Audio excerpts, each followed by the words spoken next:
आइए हजरात, अब मैं एक अच्छे शायर, एक अच्छे कवि, देखिए जावेद भाई थोड़ा सा कैमरा कर दीजिए, ये थोड़ा मंचले लोग हैं, ये कैमरे में कैद होना चाहते हैं, हिंदुस्तान के अंदर नहीं बल्कि पूरी दुनिया। अर्पण साहब बैठे हुए हैं, एक खूबसूरत मेहमान, उससे कहीं ज्यादा खूबसूरत मंजूर प्रधान साहब। बचपने की दोस्ती, एक मर्तबा ये दोनों दोस्त जब बचपने में थे तो दोनों आपस में ये कह रहे थे कि मंजूर प्रधान साहब कह रहे हैं हम बड़े, वो कह रहे हैं हम बड़े, दोनों में टकराव हुआ। तो मंजूर प्रधान साहब ने एक मर्तबा इनको, जमाल अर्पण साहब को मुर्गा पालन के अंदर अधिकारी बना दिया गया, और जिस दिन से इन्हें मुर्गा पालन के अंदर मंजूर साहब ने अधिकारी बनाया, उस दिन से सारी मुर्गियों ने अंडा देना ही बंद कर दिया। अब जो है मंजूर प्रधान साहब गुस्सा हो गए जमाल अर्पण पर, कहने लगे जमाल अर्पण अगर यही मामला रहा तो मैं तुम्हें नौकरी से निकाल दूंगा। अब जमाल अर्पण साहब गुस्सा होकर शाम के वक्त मुर्गी के दरबों के पास जाते हैं और कहते हैं सुनो मैडम हो, तुम्हारी वजह से मेरी नौकरी खतरे में है, अगर यही मामला रहा कल तक सारी मुर्गियों ने दो दो अंडे नहीं दिए तो मैं सर का राम नाम सत्य करवा दूंगा।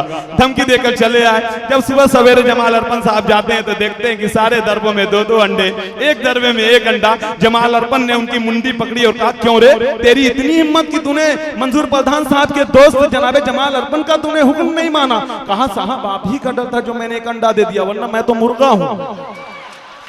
तो बड़ा खतरनाक मामला है। मैंने पहले भी कहा था कि कागज की कश्ती थी, पानी का किनारा था, खेलने की मस्ती थी, दिल या अच्छी तरह सुना नहीं किया गया था पहले, इसलिए मैं कह रहा हूं कि खेलने की मस्ती थी, दिल या आवारा था, कहां आ गए हैं इस समझदारी के दलदल में, अरे वो नादान बचपन भी कितना प्यारा था। आइए हजरात गिरामी, अब मैं तंजो मजाक की तरफ लेकर चलना चाहता हूं, एक ऐसे माहौल में कि आलू को गाजर से प्यार हो गया, ये सुन के टमाटर भी लाल हो गया, अरे हरा धनिया पुदीना नाचने लगे, इतने में सालन तैयार हो गया। आइए तंजो मजाक की तरफ लेके चलना चाहता हूं, क्योंकि आज के दौर में हमें हंसना बहुत जरूरी है। क्यों, ये सच है, या तो दीवाना हंसे या वो जिसे तौफीक दे, वरना इस दुनिया में आके मुस्कुराता कौन है। आइए हंसने और हंसाने के लिए, इस महफिल को कहाजार बनाने के लिए मैं प्रतापगढ़ की सरजमीन पे जाना चाहता हूं और एक ऐसे तंजो मजाक के शायर, एक ऐसे अच्छे कवि को लाना चाहता हूं जो पेशे से वकील हैं, एडवोकेट हैं और बहुत अच्छी शायरी, बहुत अच्छी कविता कह लेते हैं। जनाब कमल प्रतापगढ़ी जो एक ऐसे कवि हैं, एक ऐसे तंजो मजाक के शायर हैं जो पूरे हिंदुस्तान में बड़ी मोहब्बतों के साथ सुने जाते हैं। मैं इस वक्त जनाब कमल प्रतापगढ़ी साहब से गुजारिश करता हूं कि तशरीफ लाएं और अपने शेर व शायरी से, अपने तंजिया कलाम से हर सामईन को महसूस फरमाएं। जनाब कमल प्रतापगढ़ी माइक पर। बहुत बहुत शुक्रिया अकमल साहब, आपने मुझे उठाया, अल्लाह ताला आपको उठाए। क्या बात है। और जी सही कर दीजिए, सही कर दीजिए, इतना परेशान होने की जरूरत नहीं है, एक अद्धा नीचे रख दीजिए, जब कोई छोटा कभी आए तो अद्धे से माइक नीचे कर दीजिए, कोई लंबा कभी आए तो माइक अद्धे पे रख दीजिए, अपने आप सारा सिस्टम सेट हो जाएगा। बहुत अच्छे ढंग से आप लोग सुन रहे हैं, जोरदार तालियां बजा दें, मुझे भी बड़ा अच्छा लगेगा। अभी अकमल भाई बता रहे थे और शाहिद अर्पण साहब के बारे में कि ये मुर्गे से भी अंडा निकलवा लिए थे डर के मारे, और इसलिए निकलवा लिए थे कि अंडा खाने के बड़े शौकीन हैं, लेकिन इनकी एक आदत बड़ी खराब है, ये भाभी जी के हर काम में कमी निकालते हैं। अंडा अगर तला रहेगा तो कहेंगे उबाला हुआ लाओ, उबाल के लाएंगी तो कहेंगे तला हुआ लाओ, दाल में नमक कम है, मसाला ज्यादा है, दुनिया भर की इनकी आदत खराब है। भाभी जी भी बड़ी होशियार, एक दिन 2 अंडा लेके आई, एक तला हुआ था, एक उबाला हुआ था। कहीं अब कमी निकालिए अर्पण साहब, अब कैसे कमी निकालेंगे, अब इनकी आदत खराब, आदत से मजबूर, जैसे मुर्गा वाला याद करिए। तो इन्होंने कहा तुम बड़ी बेवकूफ औरत हो, जिस अंडे को तलना था उसको तुमने उबाल दिया, और जिस अंडे को उबालना था उसको तुमने तल दिया। तो आदत से मजबूर हैं। जोरदार तालियां बजाएं शाहिद अर्पण साहब के लिए। दिल खैराबादी साहब मुझे बुलाए और वो जिस महफिल में जाते हैं वहाँ उजाला हो जाता है। क्या बात है। दरअसल अंधेरे में दिखाई ही नहीं देते हैं, करना जरूरी हो जाता है। मैं आप सबकी मोहब्बतों को सलाम करता हूँ। और राजू एजेंट भाई, मेरे भाई सुन रहे हैं, मेरे दोस्त राजेश प्रतापगढ़ी मुझे सुन रहे हैं। कभी कभार मेरे भी मन में आता है कि सब छोड़ छाड़ के हम बाबा बन जाएं। बिजनेस बड़ा बढ़िया है, लेकिन जैसे ही विचार बनाते हैं उसी दिन कोई न कोई बाबा कोई कांड कर देता है, तो हमारा मामला वहीं से कैंसिल हो जाता है। अभी एक नए बाबा फंसे हैं, दाती महाराज। आसाराम बापू पहले फंसे थे, उसके बाद 2-4 और फंसे, तो दाती महाराज फंसे हुए हैं जी। तो शनिचर दुनिया का उतारते थे, लेकिन इस समय उन्हीं के ऊपर शनिचर चढ़ गया है, शनिदेव का करते थे। तो मेरे दोस्त राजेश प्रतापगढ़ी सुन रहे हैं, अंबर भाई, कि जो दिल को करे साफ वो झाड़ू तो नहीं है। क्या बात है। जो दिल को करे साफ वो झाड़ू तो नहीं है, हर फन का वो माहिर है, जुआड़ू तो नहीं है। जो दिल को करे साफ वो झाड़ू तो नहीं है, हर फन का वो माहिर है, जुआड़ू तो नहीं है। और सब चाल चलन देखने के बाद ये लगा, सब चाल चलन देखने के बाद ये लगा, ये आसाराम बापू का साढ़ू तो नहीं है। अरे वाह वाह वाह वाह वाह वाह वाह। रिश्ता जुड़ जाता है, साढ़ू साढ़ू भाई भाई, साढ़ू साढ़ू भाई भाई होते हैं। अब हनीप्रीत को कौन कौन जानता है आप लोगों में? हनीप्रीत को जानते हैं? अच्छा जानते हैं, लेकिन शर्म के मारे बता नहीं पा रहे हैं, क्योंकि बगले में घर है, बेगम खबर लेंगी बेलन से, बड़ी दिक्कत हो जाती है। असल में हमारी बेगम जो है वो बेलन हमारा टूट गया था, तो हमारी बेगम बगल वाली भाभी जी से बेलन मांगने गई, कहीं अपना बेलन दे दीजिए, हमारा टूट गया है। कहीं कैसे टूट गया, कहीं पतिदेव की खिदमत में हमारा बेलन टूट गया, तो कहीं बहन ले जाओ लेकिन जल्दी लौटाए दियो, उन्हों क्या हुए कि समय हो गया है। ये सब बातें निकल के आती रहती हैं। अफजाल अंसारी मेरे दोस्त हैं, सुन रहे हैं, बड़ा अच्छा लग रहा है कि जो दिल को दे सुकून उसी गीत की तरह, जो दिल को दे सुकून उसी गीत की तरह, सब हार कर भी मुझको लगे जीत की तरह, और मैं राम रहीम की तरह तड़पा हूं रात भर, वो हो गई फरार हनीप्रीत की तरह, वो हो गई फरार हनीप्रीत की तरह। भैया फोटो खींच लीजिए, लेकिन ये फोटो पेपर में ना छपे, इस बात का ख्याल रखिएगा। मुझे मशहूर होने की बहुत ख्वाहिश नहीं है, पेपर में छप जाता है तो बड़ी दिक्कत हो जाती है। दरअसल पेपर पढ़ने के बाद लोग रद्दी के भाव बेच देते हैं, फिर हलवाई के यहाँ जाता है लिफाफा बन के, हलवाई उसमें जलेबी तौल के लोगों को दे देता है, लोग जलेबी खा के फेंक देते हैं, फिर कुत्ते आते हैं और मेरा मुंह चाटते हैं, तो अल्लाह कसम मुझे बिल्कुल अच्छा नहीं लगता। पेपर में ना छपे, इस बात का ध्यान रखिएगा। एक जोरदार बजाओ, हम भी थोड़ा रिचार्ज हो जाएं यार। क्या बात है, वाह वाह वाह। अभी अंबर इलाहाबादी मोहतरमा बैठी, इनको देख के कंफ्यूजन हो जाता है कि ये ही हैं कि शी हैं। कई लड़के पल्सर से अपने बैठ के 4-4 किलोमीटर तेल एक्स्ट्रा फूकते हैं, तब आगे जाके मामला क्लियर होता है। घर वाले खुद कंफ्यूज थे, इनकी शादी अभी पिछले साल हुई, हालांकि काफी बुजुर्ग हो चुके हैं, लेकिन इनकी शादी पिछले साल इसलिए हुई कि घर वाले इस बात में कंफ्यूज थे कि इनकी बारात आएगी कि इनकी बारात जाएगी। तो अंबर इलाहाबादी साहब के लिए जोरदार तालियां बजाएं। अभी हम लोग आ रहे थे, इतना गली पूछा है, इतना गली है कि रास्ता ही भूल गए।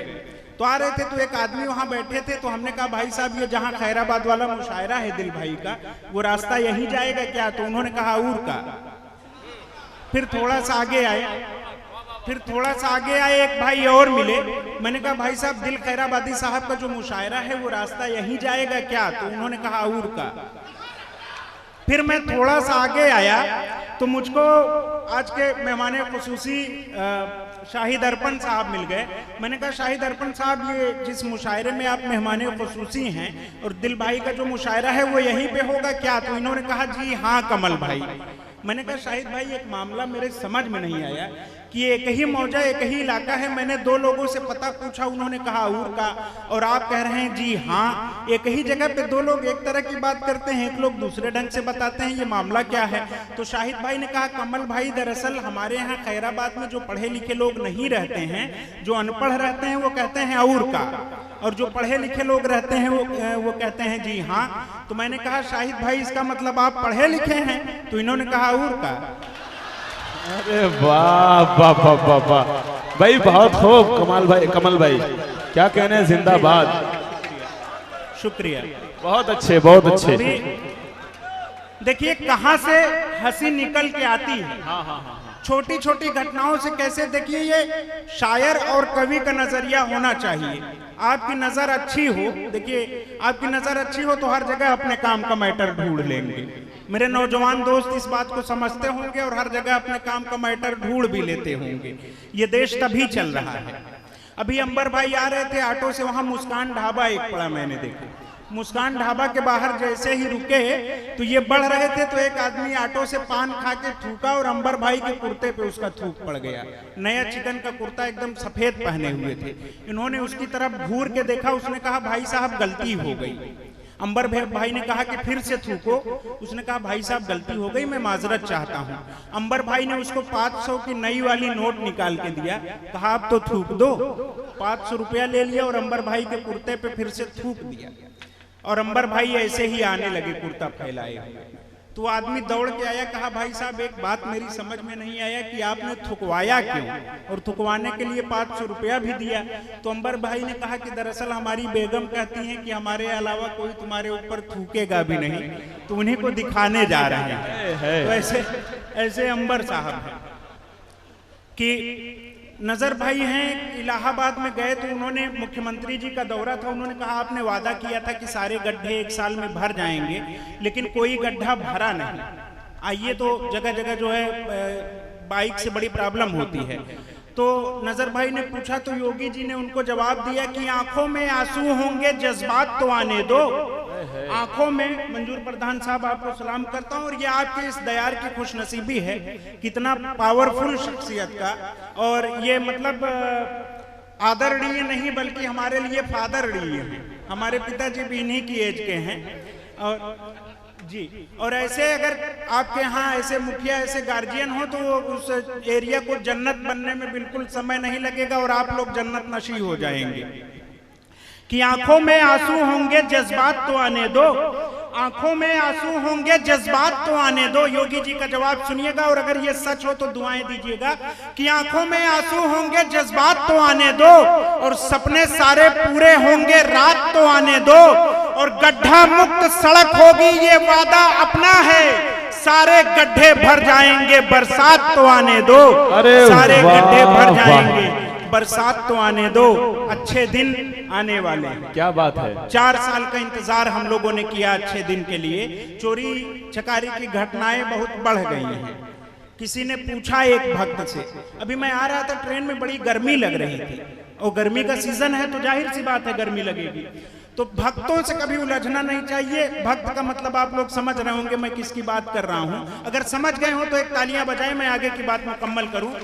भक्तों से उलझना नहीं चाहिए। बड़ी गर्मी थी, मैंने कहा भाई साहब बहुत गर्मी है इस साल। भक्त उलझ गया, कहा इससे पहले, भक्त कहा कि इससे पहले 70 साल गर्मी नहीं पड़ती थी क्या कांग्रेस के राज में, मोदी के राज में आपको सारी गर्मी दिख रही है? तो ये उनका जवाब होता है कि असल में हमारी जब शादी हुई अकमल भाई, तो हमारी शादी में दहेज नहीं मिला था एक भी पैसा। इसलिए नहीं कि हम दहेज के बहुत बड़े विरोधी हैं, बल्कि कवियों, लेखकों, शायरों की शादी हो जाए यही अपने आप में सबसे बड़ी बात होती है। तो एक कविता अपनी प्रतापगढ़ की जबान में, अपनी अवधी जबान में सुनाता हूं। एक तालियों से मुझे इजाजत दें दोस्तों। बहुत अच्छा आप लोग सुन रहे हैं, एक तालियां आप लोग अपने लिए बजाएं। बहुत अच्छा सुन रहे हैं कि बिन दहेज आपन बियाह जब हम कई डारे तय, बिन दहेज आपन बियाह जब हम कई डारे तय, ससुर जी हमरे बोले भगवान आपकी कृपा भय, और गऊ समान है बिटिया हमार, दमाद है एकदम हीरा, पिताजी हमरे रोक न पाएन बिन दहेज कई पीरा। क्या बात है, वाह। बोले सही कहत हो समधी जी बड़ा अनोखा मेल है, बोले सही कहत हो समधी जी बड़ा अनोखा मेल है, लड़की अगर गऊ है तोरित लड़कऊ हमरा बैल है, लड़की वाह वाह वाह वाह, लड़कऊ हमरा बैल। क्या बात है कमल भाई, बहुत खूब। और कुछ दिन पहले बाबा रामदेव सलवार सूट पहन के जब भाग रहे थे रामलीला मैदान से, तो सज्जाद भाई अगर उनको आसाराम बापू उस समय देख लेते तो क्या होता। इस सीन की कल्पना करिए कि बाबा रामदेव सलवार सूट पहन के भाग रहे हैं और उनपे आसाराम बापू की नजर पड़ जाती है। कि अगर रामलीला मैदान से सलवार सूट में भागते हुए बाबा रामदेव को आसाराम जी बापू देख लेते, या 2-4 मिनट अपनी आंखें सेक लेते, या गलती से आसाराम बापू थोड़ा सा कंफ्यूज हो जाते, तो अल्लाह कसम बाबा रामदेव के सारे बल्ब फ्यूज हो जाते। क्या बात है, तो अल्लाह कसम। जाते जाते एक आखिरी बात करके जाना चाहता हूं, चूंकि तमाम मेरे दोस्त और तमाम एक जाते जाते अच्छी रचना सुना के, अच्छी कविता आपको सुना के अपनी जगह लूंगा। एक शब्द बहुत सुनने में आया था, आम आदमी, और सियासत के हवाले से यह कविता, चूंकि तमाम आप लोग ही इस मुल्क के मुस्तकबिल हैं, और मैं वो बात करना चाहता हूं, कविता सुनाता हूं सीधे दिल भाई, कि अब आम आदमी यहां होशियार हो गया, अब आम आदमी यहाँ होशियार हो गया, नेता तो अपने देश का गद्दार हो गया। यहाँ कोई नेता हो तो उचित दूरी बनाए रखें। अल्लाह कसम उनकी बात नहीं कर रहा हूं, मैं अमेरिका के नेताओं की बात कर रहा हूं। यहाँ वाले नेता बहुत अच्छे हैं। पिछले दिनों में पुलिस पे कविता पढ़ रहा था, मैंने कहा पुलिस भ्रष्ट है, घूसखोर है। उसके बाद मैंने सफाई दी कि मैं यहाँ के पुलिस की बात नहीं कर रहा हूँ। बाहर निकला, दरोगा जी ने मुझको पकड़ लिया, कहा क्यों बे पुलिस वालों पे बड़ी कविता पढ़ता है। मैंने कहा दरोगा जी मैं यहाँ के पुलिस वालों की बात नहीं कर रहा था, मैं तो अमेरिका के पुलिस वालों की बात कर रहा था। दरोगा जी ने कहा हमको बेवकूफ मत बनाओ, जैसे हम जनबे नहीं करते कहाँ की पुलिस भ्रष्ट और घूसखोर है। कि अब आम आदमी यहाँ होशियार हो गया, नेता तो अपने देश का गद्दार हो गया। और ये रामलाल की यहाँ सुनता नहीं कोई, ये रामलाल की यहाँ सुनता नहीं कोई। ऐसा हुआ कि एक दिन बीमार हो गया और जब जांच कराया तो खून की कमी मिली, उसकी गरीब आंखों में पूरी नमी मिली। फिर डॉक्टर ने ये कहा कि खून चाहिए, मुरझाए इस बदन को फिर जुनून चाहिए। सुनकर के रामलाल ये निढाल हो गया, 2 बूंद खून मिलना भी मुहाल हो गया। और जब आम आदमी से नहीं मिल सका लहू, एक नेता ने कहा कि मुझसे ले लो हूं बहू। फिर उस सफेद पोश का जब खून चढ़ गया, बीपी तो रामलाल का उस वक्त बढ़ गया और कुर्ते की तरह शर्ट अपनी फाड़ने लगा, भाषण को अस्पताल में ही झाड़ने लगा। और सियासत से सच्ची बात कहता हूँ, आखिरी कविता है, सुन लेना, पैगाम देके जाऊंगा दोस्तों, कि नेता के खून का हुआ कुछ इस तरह असर, लोगों में बो रहा वो संप्रदाय का जहर।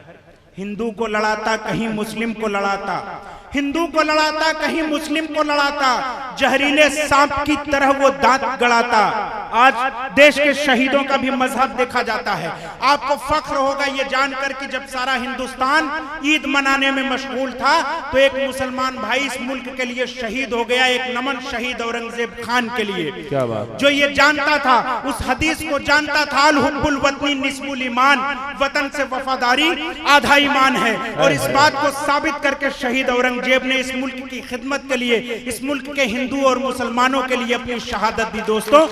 लेकिन बहुत तकलीफ होती है जब इस मुल्क का मीडिया, इस मुल्क की सियासत शहीदों की शहादत का भी मजहब देखती है। तब मेरी कलम मुझे इजाजत देती है, मेरी कलम मुझसे कहती है कि आप हक बात लिखने की कोशिश करिए, आप सच बात लिखने की कोशिश करिए। अल हुब्बुल वतनी निस्फुल ईमान, वतन से वफादारी आधा ईमान है। और कुल्लू नफ्सिन जायकातुल मौत, जो भी शय इस दुनिया में आया है, जो भी है उसकी मौत सुनिश्चित है, वो मरेगा। ये जानते हुए शहीद औरंगजेब खान ने इस मुल्क के लिए अपनी शहादत दी दोस्तों। लेकिन अफसोस कि इस मुल्क के सियासतदान उसकी शहादत को दिखा नहीं रहे हैं। कि नेता के खून का हुआ कुछ इस तरह असर, लोगों में बो रहा वो संप्रदाय का जहर। हिंदू को लड़ाता कहीं मुस्लिम, अरे वाह, हिंदू को लड़ाता कहीं मुस्लिम को लड़ाता, जहरीले सांप की तरह वो दांत गड़ाता। घर फूंक कर सबका वो रहा देख तमाशा, वो बन गया विधायक यहाँ फेंक कर पासा, वो बन गया विधायक यहाँ फेंक कर पासा। और अपना चरित्र स्वाभिमान बेच रहा है, अपना चरित्र स्वाभिमान बेच रहा है, जलती हुई चिता पे रोटी सेक। अरे वाह।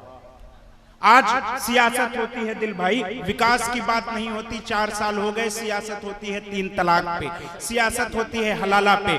जबकि कुरान पाक की सूरा निसा की 35वीं आयत कहती है कि जब तुम्हें तलाक का अंदेशा हो तो पहले घर के बड़े बुजुर्गों से मशवरा लो। बुजुर्गों का वो एहतराम कुरान पाक सिखाती है। सूरा बनी इस्राइल की आयत 23, आयत 24, आयत 25 कहती है कि घर के बुजुर्गों की खिदमत करो। अगर घर के बुजुर्गों की खिदमत में कभी तुम्हारे मुंह से उफ तक निकल गई तो तुम्हें जन्नत नहीं नसीब होगी दोस्तों। कि नेता के खून का हुआ कुछ इस तरह असर, लोगों में बो रहा वो संप्रदाय का जहर। हिंदू को लड़ाता कहीं मुस्लिम को लड़ाता, जहरीले सांप की तरह वो दांत गड़ाता। घर फूंक कर सबका वो रहा देख तमाशा, वो बन गया विधायक यहाँ फेंक कर पासा।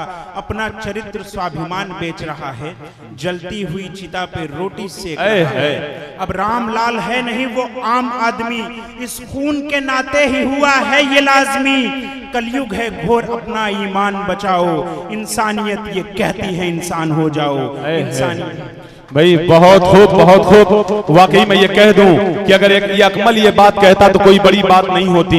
हिंदू मुस्लिम आपस इत्तेहाद की बात अगर कमल प्रतापगढ़ी एक हिंदू शायर अगर हमारे बिरादरान वतन में से कोई शख्स कहता है तो ये हिंदुस्तान के लिए बहुत बड़ी बात हो जाती है। आज हमें ये समझ में आ रहा है कि हिंदुस्तान के अंदर सारे हिंदू लोग जो है वो नफरत नहीं चाहते, बल्कि 90-95% जो आपसी इत्तेहाद चाहते हैं। वो जानते हैं कि हिंदुस्तान की जो खूबसूरती है वो आपसी इत्तेहाद है। वाकई कमल प्रतापगढ़ी साहब को मैं मुबारकबाद पेश करता हूं कि एक हिंदू शायर होने के उन्वान से उन्होंने इतना अच्छा पैगाम दिया कि मैं उन लोगों से जो फिरका परस्ती से की आग में झूसकर हिंदू मुसलमान को आपस में लड़ाकर इस देश को तोड़ना चाहते हैं, उनसे मैं ये कहना चाहता हूं कि सुन लो इस हिंदू शायर से जिन्होंने ये पैगाम दिया कि अच्छा नहीं शोलों को भड़का के मजा लेना, इस खेल में तुम अपना दामन न जला लेना। अरे अल्लाह ने बख्शा है जन्नत सा वतन तुमको, जन्नत को कहीं लोगों दोज़ख न बना लेना। बहुत अच्छा पैगाम, एक पैगाम अकमल देना चाहता है। हिंदू शायर ने कहा, अकमल कहेगा बड़ी बात कही है, खैराबाद से पैगाम पहुंचेगा कि हिंदुस्तान की खूबसूरती जमाल अरबन साहब हिंदू और मुसलमान को लड़ाने से नहीं है, हिंदुस्तान बिखर जाएगा। अरे मैं तो ये कहना चाहता हूं कि हिंदू और मुसलमान इस मुल्क की दो आंखें हैं, अगर एक आंख को फोड़ोगे तो दुनिया के अंदर गलत मैसेज जाएगा, दुनिया इसे अंधा कहेगी। हिंदू और मुसलमान इस मुल्क के दो पैर हैं, अगर एक पैर को तोड़ने की कोशिश करोगे तो दुनिया इसे हिंदुस्तान को लंगड़ा कहेगी। हिंदू और मुसलमान इस मुल्क के दो हाथ हैं, अगर एक हाथ को तोड़ने की कोशिश करोगे तो दुनिया हिंदुस्तान को लूला कहेगी। जावेद भाई नोट करिए, मैं ये कहना चाहता हूं, ऐ वतन के वफादारी की सबूत पेश करने वालों, मैं तुमसे कहता हूं कि अगर सच्चे वफादार हो तो बचा लो हिंदुस्तान को लंगड़ा होने से, बचा लो हिंदुस्तान को लूला होने से। जो इन्होंने पैगाम दिया, बचा लो हिंदुस्तान को अंधा होने से, क्योंकि हवेली झोपड़ी सबका मुकद्दर फूट जाएगा। अगर ये साथ हिंदू मुस्लिमों का छूट जाएगा तो कीजिए कि हमें प्यार के रिश्ते रहे कायम, अगर ये रिश्ते टूट जाएं तो भारत टूट जाएगा। इसलिए कमल ने पैगाम दिया कि न तेरा है न मेरा है, ये हिंदुस्तान सबका है। नहीं समझी गई ये बात तो नुकसान सबका है, और जो इसमें मिल गई नदियां वो दिखलाई नहीं देती। अरे महासागर बनाने में मगर एहसान सबका है। बहुत मुबारकबाद कमल प्रतापगढ़ी साहब।